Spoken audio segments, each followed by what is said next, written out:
আজকে সকাল থেকে ভিডিওটা শুরু করেছিলাম, ভেবেছিলাম আজকে দুপুর পর্যন্ত সমস্ত কাজ স্টেপ বাই স্টেপ করে নেব আর ওই পর্যন্তই ভিডিওটা রাখবো। আর কি জানো তো, আমি এখন করে যেহেতু চিকুকে সকালে পড়াতে হয়, যার জন্য হাতে না একদমই সময় পাই না। ওই সকালে যদি কাজ ফেলে রেখে ওর পাশে বসি না, কখন যে 1 থেকে 1.5 ঘন্টা বেরিয়ে যায় নিজেই বুঝতে পারি না। যার জন্য আজকে সকাল থেকে ভিডিওটা শুরু করতে পারলেও দুপুরের পর থেকে কোনো রকম আমি আর ভিডিও শ্যুট করতে পারিনি। তারপর আবার সন্ধ্যে থেকে ভিডিওটা শুরু করেছি।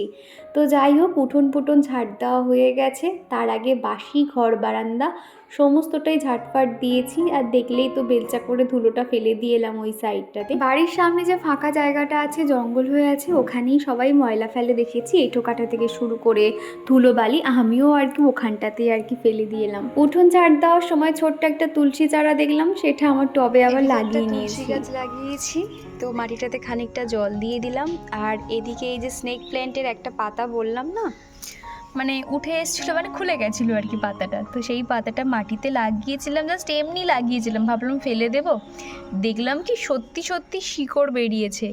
আর এই যে মানি প্ল্যান্টগুলো তো দেখেছো, আমি একটা বড় দেখে ডোক কিনে এনে ফার্স্টে জলে রেখেছিলাম, তারপর মাটিতে দিয়েছি, একদম মাটির সঙ্গে সেট হয়ে গেছে। আর এদিকে তো সেই টাইম ফুলগুলো আছে।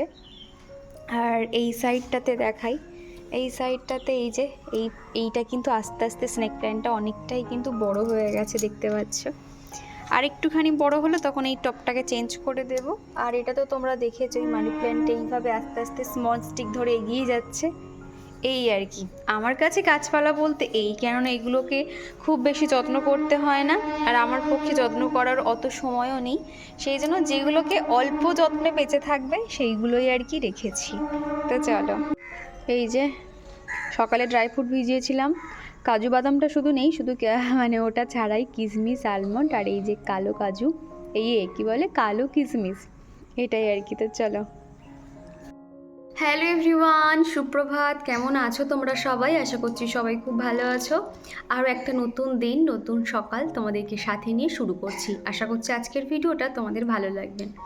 তো সকালবেলা উঠেই কাজকর্ম সমস্তটা সেরে নিয়েছি, চিকুর পাপাও বেরিয়ে গেছে। আর এখন এই যে আমি সকালে আমার খাবার দাবার নিয়ে বসেছি। আর এখন হেডফোনে কেন বলো তো গান শুনছি, চিকু এখন মানে ফোন দেখলে ফোন স্ক্রলিং করতে থাকে, যেহেতু ওখানে ঠাকুর একটা গান চালানো থাকে, ওখানে স্ক্রলিং করে আর কি। তো যার জন্য খানিকক্ষণ আমি হেডফোনে শুনছি, এরপরে ওকে বই নিয়ে বসাবো, সেই কারণে আর কি। তো যাই হোক চলো, এই যে চিকু দেখতে পাচ্ছ, সবাইকে একটু হাই করে দাও। চিকুর প্রচুর ঠান্ডা লেগে গেছে, তো এই আর কি। তো চলো, এই যে বন্ধুরা আজকে সকালের টিফিন, এই যে কমলা লেবু ছাড়িয়ে নিয়েছি, কলা নিয়েছি, আর এটা হলো পিনাট বাটার। এই বাটারটা প্রায় অনেক দিন হলো খাওয়া হয় না, তো ভাবলাম রুটির সঙ্গে আর কি বানিয়ে একটু নিই, ভালো লাগবে তাহলে। তো চলো, এটাই হচ্ছে কি সকালের খাওয়া দাওয়া। তো চলো, আমাদের এই বাড়ির চারপাশে তোমরা দেখেছো জলা জায়গা, জলা জমি বলতে পারো। তো সেখানটাতে না প্রচুর কিন্তু ছোট ছোট মাছ পাওয়া যায়। আর এই কয়েকটা ছেলের দল আছে, এরা প্রায় সময় এক একটা জায়গা এরকম পরিষ্কার করে, সেখান থেকে ছোট ছোট মাছ ভর্তি করে নিয়ে যায়। আর প্রচণ্ড নোংরা তো এই জায়গাটা, সবাই কিন্তু অত আসে না, এরাই আর কি এখান থেকে মাছটা ধরে। এই ছেলেগুলো কি করেছে, আমার বাড়ির পাশে একটা বড় প্লাস্টিকের টব ছিল, সেটা আমাকে না বলে নিয়ে দেখছি কি সে মাছ ধরছে।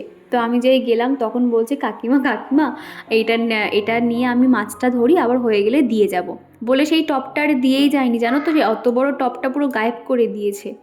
তো যাই হোক, এবারে চিকু আর আমি খানিকক্ষণ দাঁড়িয়ে ওখানে মাছ ধরা দেখছিলাম। তারপর চিকু খানিকক্ষণ মাছ ধরা দেখে সে তো কিছুতেই ঘরে আসবে না, ওকে একটা ওদের কাছ থেকে ছোট মাছ চেয়ে দিলাম, তারপর চিকু ঘরে এসেছে। আর ওই ছোট বাচ্চা ছেলেটার হাতে দেখলেও কি খাচ্ছে, এইটুখানি বয়স থেকে না এত পাকা হয়ে গেছে এই সমস্ত ছেলেরা, বড় হলে যে এদের কি হবে কে জানে। চিকুর জন্য ওই নতুন যে ম্যাগিটা আনা হয়েছিল সেটাই বানিয়ে দিলাম, কিছু একটা টপ নাম ছিল। তো এটা না খেতে খুব একটা কিন্তু টেস্টি না, নর্মালি আর কি, ম্যাগির যেরকম টেস্ট অতটাও টেস্ট না। আর এই যে চিকু খাচ্ছে, তো খানিকটা আমার খানিকটা ওর, তো মোটামুটি দুটো মতন ম্যাগি বানিয়ে নিয়েছি। তো চলো, তারপর ওকে বিকেল থেকে বই নিয়ে বসিয়েছি, ওই যে এলকেজির একটা বই ম্যাডাম ওর জন্য আর কি দিয়েছে, তো সেই বইটা একটু পরে তোমাদেরকে দেখাচ্ছি কী কী আছে না আছে। তো চলো আগে ওকে খাইয়ে নিই। আর তোমরা অনেকেই জিজ্ঞাসা করো যে চিকুকে আমি কোন ক্লাসে ভর্তি করেছি। চিকুকে আমি এলকেজিতে ভর্তি করেছি, আর ম্যাডাম ওর জন্য একটা এলকেজির বই জোগাড় করে দিয়েছে। এগুলোই এখন আস্তে আস্তে শেখাচ্ছি। এগুলো তো ওর কাছে ভীষণ টাফ, জানি না ওকে কিভাবে এগুলোকে আমি মুখস্থ করাবো। আদা রসুন আমি সবসময় এটার মধ্যে পেস্ট করে রাখি, দেখতে পাচ্ছ। তো এই কয়েকদিন হলো আমার পেস্ট করা হয়নি, খুবই অসুবিধা হচ্ছে রান্নায়। এরকম তাড়াতাড়ি মানে করতে গেলে না যদি একটু গোছানো থাকে অনেকটাই সুবিধা হয়। তো সেই জন্য এখানে রসুন ছাড়িয়ে নিয়েছি, এই যে রসুন, আদা ছাড়িয়ে নিয়েছি। তো চলো এটাকে আগে পেস্ট করে তারপর আর কি এটা গুছিয়ে রাখবো। আর এদিকে দুটো পেঁয়াজও ছাড়িয়ে নিয়েছি, পেঁয়াজগুলো তো রান্নাতে লেগে যাবে। পেঁয়াজ বেশি ছাড়িয়ে রাখি না, অল্প করেই রাখি, যাতে একবেলা একটা কোনো রান্নাতে দিতে পারি, এই আর কি। তো চলো, এই সন্ধ্যার পরে কিন্তু আমি কিচেনে এসে রান্নার সমস্ত কিছু গুছিয়ে রাখি, যার জন্য সকাল থেকে আমার যে একটার পর একটা মানে ঝক্কি থাকে কিচেনে। যেমন ধরো সকালে টিফিন বানানো, বেলায় রান্না বান্না করা, রাতে আবার রুটি তরকারি বানানো, এই সমস্তর জন্য কিন্তু সন্ধেবেলা যদি কিছু আমরা একটু প্রিপারেশন করে রাখতে পারি তাহলে কিন্তু অনেকটাই আমাদের কাজে সুবিধা হয়। আমার মনে হয় সবজি ধোয়া কাটা থাকলে কিন্তু আর মশলা রেডি করা থাকলে যে কোনো রান্না কিন্তু তুড়ি মেরে হয়ে যাবে। 2 থেকে 3টে পদ কিন্তু খুব সহজেই গ্যাসের দুপারে বসিয়ে তুমি রান্না করে নিতে পারবে। আগের দিনকে খানিকটা সময় পেয়ে রসুনগুলো আমি ছাড়িয়ে রেখেছিলাম আর তারপরে এখন পেস্ট করে নিচ্ছি একসঙ্গে। না যদি কোনো আমি কাজ ফেলে রেখে অন্য কাজ করতে যাই তখন তো সময়ও নষ্ট হবে, সেই কাজটাও কমপ্লিট করতে পারবো না। সেই জন্য সময় বার করে শুধুমাত্র রসুনগুলো ছাড়িয়ে রেখেছিলাম আর আজকে সন্ধেবেলা এখন এগুলোকে পেস্ট করে নিচ্ছি। আর এই মশলা যাতে অনেক দিন পর্যন্ত ভালো থাকে, 6 থেকে 7 দিন পর্যন্ত, সেই জন্য একটুখানি সর্ষের তেল দিয়ে দেবে, তাহলে দেখবে মশলা অনেক দিন পর্যন্ত ভালো থাকবে। আগে এই টিপসটা আমি জানতাম না, আমার কোনো একটা বন্ধু আমাকে এই টিপসটা বলেছিলে, তখন থেকে আমি মশলার মধ্যে তেল মাখিয়ে রাখি। বাজারে দেখবে আদা রসুনের পেস্ট পাওয়া যায়, ওটা আমি এই নিয়ে 2বার ব্যবহার করেছি। চিকুর পাপা একবার কিনে এনেছিল আমি যখন বাড়িতে ছিলাম না। আর ছেলেরা তো দেখবে ওরা শর্টকাটে রাস্তায় দেখে, তো ওরকম আদা রসুনের পেস্ট কিনে এনে একবার রান্না করেছিল। সত্যি কথা বলতে আদা রসুনের যে একটা গন্ধ সেটা কিন্তু অতটাও পাওয়া যায় না, বলে না দুধের স্বাদ ঘোলে মেটানো, ঠিক সেরকমই ওটা। অতটাও কিন্তু এফেক্টিভ না, মানে চিকেনে যেরকম আদা রসুন একটা মানে বড় পার্ট বলতে পারো, একটা সুস্বাদু নিয়ে আসে, মানে এই আদা রসুনের পেস্ট অতটাও কিন্তু নয়, নর্মাল আর কি। বা এবার করে যখন শপিং মলে গেছিলাম তখনও দেখছিলাম চিকুর পাপা বলছিল না কোনো দরকার নেই, আমি বাড়িতে সময় করে পেস্ট করে রেখে দেবো। তাও অনেক মানে একটা গন্ধ থাকে, কিন্তু এই মানে বাজার চলতে জিনিসপত্র নেওয়া না, মানে কবে থেকে ওরা প্যাকেজিং করে রেখেছে তার ঠিক নেই, বেকার ওগুলো না খাওয়াই ভালো। তো সেই জন্য এরকম সময় নিয়ে একটুখানি পেস্ট করে রাখি। মাঝে মধ্যে আগে এরকমও করতাম, জিরে পর্যন্ত মানে গোটা জিরে জলে ভিজিয়ে সেটাও পেস্ট করে রাখতাম। তবে এখন আর জিরে পেস্ট করে রাখি না, বেশিরভাগ আদা রসুন লাগে, তো সেই জন্য জিরেটা আর ব্যবহার করি না। ওই যে পাউডার আছে, ওই জিরে পাউডার, ওটাই আর কি দিয়ে দিই। তো যাই হোক, দেখো একদম আদা রসুনের পেস্ট রেডি করা মানে নিশ্চিন্ত। যে কোনো কিছু রান্না করতে গেলে না তখন অতটা টেনশন বা ঝক্কি বলে মনে হবে না, তুমি ঝটাঝট কিন্তু রান্না করে দিতে পারবে। তো যাই হোক, তারপর কিন্তু রাতের খাওয়া দাওয়া কমপ্লিট হয়ে গেছে। এখন কিন্তু বাসনপত্রগুলো মেজে নেব। আজকে মোটামুটি আমার 9:45টার মধ্যে সমস্ত খাওয়া দাওয়া কমপ্লিট হয়ে গেছে। আসলে সন্ধেবেলা চিকুকে নিয়ে বই নিয়ে বসাই, তো তখন যেহেতু আর উঠতে পারি না, উঠেই আর কি তাড়াহুড়ো করে যখন কাজকর্ম করে যাই ননস্টপ, দেখেছি যে 9টার আগেই আমার সমস্ত কাজ হয়ে যায়। আর যেদিনকে রুটি খাওয়ার থাকে সেদিনকে বিকেলবেলায় আটাটা মেখে রেখে দিই, আর না তো ওই বিকেলবেলা চালটা ভিজিয়ে রেখে দিই। আর ওকে যখনই পড়াতে বসাই একদিকে ভাতও বসিয়ে দিই, তাহলে ঝটপট আর কি হয়ে যায়। আজকে ঠিক সেরকমইভাবে আর কি তাড়াতাড়ি হয়ে গেছিলো। তো যাই হোক, কয়েকটা বাসন পড়েছে এখন, কয়েকটা নয়, এক ঝুড়ি বাসন আর কি। তো সেগুলো এখন মেজে ঘষে নিচ্ছি। আমার কোনো একটা ভিডিওতে এসকে নালাম আইডি থেকে এক বন্ধু জিজ্ঞাসা করেছিলে, দীপা তোমার শ্বশুরবাড়ি কোথায়? আমার শ্বশুরবাড়ি কলকাতাতে, বালিগঞ্জ, বোসপুকুর, নিশ্চয়ই নাম শুনেছো, তার ঠিক কাছেই আর কি আমার শ্বশুরবাড়ি। আর তুমি জানতে চেয়েছো দীপা তোমাদের ওদিকে ঠান্ডা কেমন? আমাদের এদিকে প্রচুর ঠান্ডা পড়েছে, কনকনে ঠান্ডা বলতে পারো। আসলে আমাদের এই সাইডটা না একটু গ্রাম মতন বলতে পারো, আর চারিদিকে গাছপালা, ফাঁকা জায়গা, তো যার জন্য সন্ধ্যের দিক থেকে না পুরো কনকন করে আর কি। আর ভোরবেলা যখন ঘুম থেকে উঠি না, মানে দরজা জানালা খোলা থাকলে যেরকম হু হু করে ঠান্ডা বাতাস ঢোকে, ঠিক সেই রকম আর কি ভোরবেলা মানে দরজা জানালা বন্ধ থাকলেও না কোথা দিয়ে যেন একটা ঠান্ডা একটা আবহাওয়া চলে আসে। প্রচণ্ড ঠান্ডা, কনকনে ঠান্ডা বলতে পারো, যার জন্য মাঝে করে যে আমার ঠান্ডা লেগে গেছিলো শুধুমাত্র সকালে ওঠার জন্যই আর কি। রাতে খাওয়া দাওয়ার পর না চিকু আর চিকুর পাপা তো শুয়ে পড়ে, আর আমি না একা বোর হই। এই টাইমটাতে নয় বাড়ির লোককে ফোন করি, আর যখন হয়তো কারোর সঙ্গে সন্ধেবেলা কিংবা আগের দিন কথা হয়ে গেল, তখন কি করি একটু পডকাস্ট শুনি। এখন না আমার পডকাস্টগুলো শুনতে আমার ভীষণ ভালো লাগে বলে, যেহেতু মানে সত্য ঘটনা তো সেটাই আর কি, কোনো একটা কিছু শুনছিলাম আর কাজ করছিলাম। আর এদিকে যখনই বাসন মাজি তো মানে এই যে জলগুলো না ওই যে গ্যাসের পিছন থেকে ওদিকে যে সেলফ কাউন্টার করা আছে, যে র্যাকগুলো আছে ওই জায়গা পর্যন্ত চলে যায়। তো সেই জন্য এই ছোট্ট একটা হাতল ওয়াইপার নিয়েছিলাম, সেটা দিয়ে আর কি জলটাকে সরিয়ে দিয়েছি, দিয়ে একটা শুকনো কাপড় দিয়ে ভালো করে মুছে নিয়েছি। তারপর একটুখানি নিমাইল স্প্রে করে প্রত্যেকটা জায়গা মুছে নেব। সবসময় রাতে কিংবা দুপুরে খাওয়া দাওয়ার পর রান্নাঘর এইভাবে পরিষ্কার করে নিই, আর একটা সুন্দর সুগন্ধি কিন্তু পাওয়া যায়, যেটা খুব ভালো লাগে। আরও একটা কথা কি জানো তো, ঘরের প্রত্যেকটা জায়গায় কিন্তু সুগন্ধি রাখা উচিত, এতে কিন্তু একটা পজিটিভ ভাইবস কাজ করে। আমি কোথাও একটা শুনেছিলাম পরিষ্কার পরিচ্ছন্ন সুন্দর সুগন্ধি জায়গায় কিন্তু ভগবান বসবাস করে, আর রান্নাঘরেই তো মা লক্ষ্মীর বাস। সেই জায়গাটা যদি সবসময় এরকম দুর্গন্ধ হয়ে থাকে কিংবা নোংরাও হয়ে থাকে, তাহলে কিন্তু সেটা একদমই ভালো নয়। রান্নাঘরে যেরকম আমি এরকম নিমাইল কিংবা ফিনাইল দিয়ে মুছে থাকি, আমাদের বাথরুমেও কিন্তু সবসময় ওডোনিল দেওয়া থাকে। এছাড়া ঘরে সব সময় কিন্তু রুম ফ্রেশনার ব্যবহার করি। আর তোমরা খেয়াল করলে হয়তো দেখে থাকবে আমার রান্নাঘরে তেলের যে কন্টেনারগুলো আছে তার ঠিক পাশেই কিন্তু একটা রুম ফ্রেশনার আছে। রান্নাবান্না হয়ে গেলে মাঝে মধ্যে একটু স্প্রে করে দিতে পারলে না এত সুন্দর গন্ধটা থাকে। তো এটাই আর কি। আর আগের দিনকে দেখেছিলে এই র্যাকটাকে পরিষ্কার করেছিলাম, তো তারপর থেকে না এই সবজিগুলোকে আর গুছিয়ে রাখা হয়নি। তো আলু যদিও একটু বাড়ন্ত হয়ে গেছিলো, তো আজকে সকালবেলায় একটুখানি আলু ওকে আনিয়ে নিয়েছিলাম, আর সেটাই এখন দেখো নিচে এরকম প্লাস্টিক পেতে আলু পেঁয়াজ আদা রসুনগুলো রেখে দিচ্ছি, তাহলে র্যাকটাও পরিষ্কার থাকে আর দেখতে কিন্তু অতটাও খারাপ লাগে না। আর আমি যখনই এরকম পেঁয়াজ গুছিয়ে রাখি, আর পেঁয়াজ যদি অনেক দিন পর্যন্ত ভালো রাখতে চাও না, এই এক্সট্রা যে খোসাগুলো আছে যেগুলো মানে অলরেডি অর্ধেকটা খুলে গেছে, সেই সমস্ত খোসাগুলো ফেলে দেবে, তাহলে দেখবে পেঁয়াজ কিন্তু অনেক দিন পর্যন্ত ভালো থাকে। তা না হলে না ভিতরটা মানে ভিতরেরগুলো পচে যায়, আর উপর থেকে দেখলে মনে হয় যেন ভালো আছে। তো সেই জন্য আমি একদম যে উপরে যে খোসাগুলো সেগুলো তুলে ফেলে দিয়েছি, আর নিচের একদম যেটা নিচের র্যাকটাতে ওখানে আদা রসুন রেখেছি। মোটামুটি বেশিরভাগ তো পেস্ট করে রাখি, আর মাঝে মধ্যে একটুখানি গোটাও লাগে, যেমন ধরো মোমো টোমো এদিক ওদিক বানাতে গেলে তখন কিন্তু পেস্ট করা কিছু চলে না, তখন গ্রেট করে দিতে হয়। সেই জন্য খানিকটা আদা আর খানিকটা রসুনও রেখে দিয়েছি। আর তারপরে রান্নার যে কাপড়গুলো আছে সেটা এখন আমি ডিটারজেন্ট পাউডার দিয়ে ভালো করে একটুখানি ঘষে নেব, কেননা এগুলোও তো সারাদিন মোছামুছি করি, কন্টেনার থেকে শুরু করে সেলফ কাউন্টার, তারপর রান্নার যে তেলের যে জিনিসগুলো মোছামুছি হয়, তো যার জন্য একটা চিটচিটে ভাব চলে আসে। তবে একটু ডিটারজেন্ট পাউডার দিয়ে ঘষে নিতে পারলে তাহলে দেখবে একদম না ময়লাগুলো বেরিয়ে যায়। রান্নাঘরের কাজকর্ম হয়ে গেছে, তখন দেখলাম ঘড়িতে 10টা সাড়ে 10টা মতন বাজবে। তো ভাবলাম এত তাড়াতাড়ি শুয়ে পড়বো, কী করা যায়। তো হাতের দিকে তাকিয়ে দেখলাম শাখাটা বেশ ময়লা হয়েছে। শাখা কেন জানো তো বেশি ময়লা হয়? এই বাসন মাজার সময় মনে হয় বেশি ময়লা হয়ে যায়। জানি না কেন শাখার মধ্যে এত কোথা দিয়ে যে ময়লা ঢুকে যায়। তো তখন কি করি, একটুখানি ভিম লিকুইড এরকম ব্রাশের মধ্যে নিয়ে হালকা ঘষা দিতেই কিন্তু পরিষ্কার হয়ে যায়।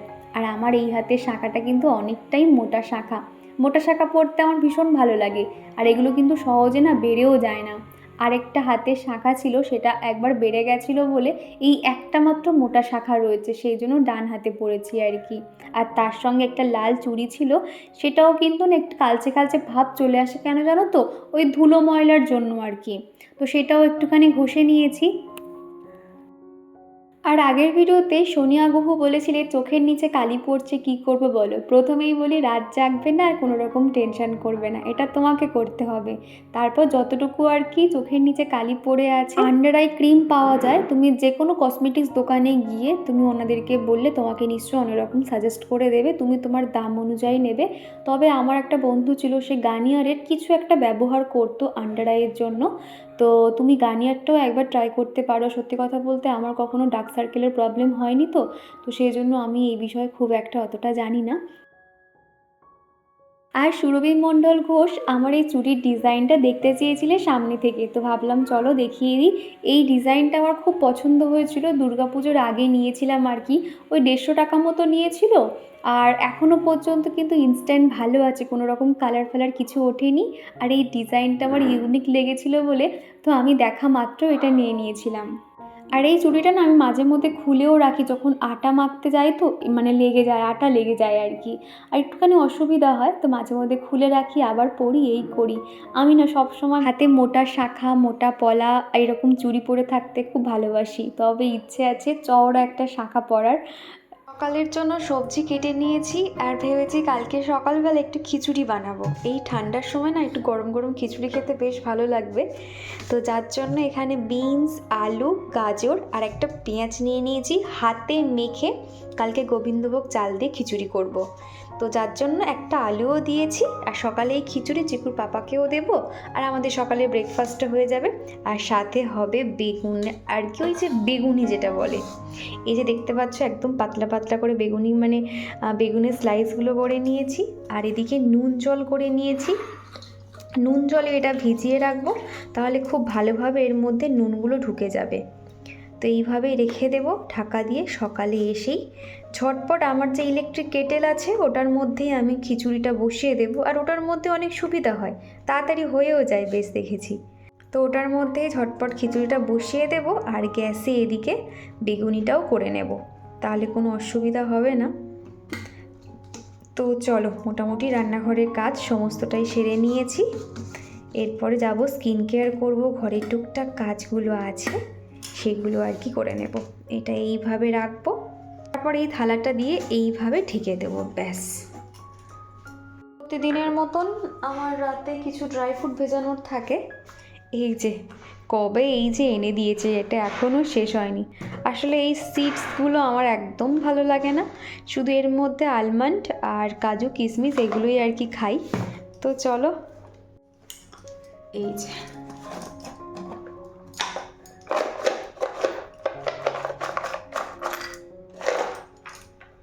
কাজু বাদামগুলো সব খাওয়া হয়ে গেছে। এই যে এই কটা এখন জলে ভিজিয়ে দেব।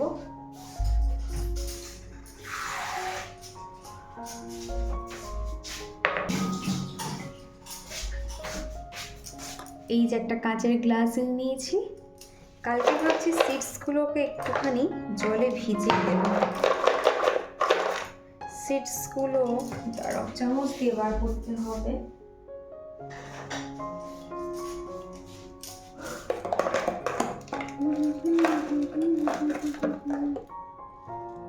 এই যে দেখো কত সিডস।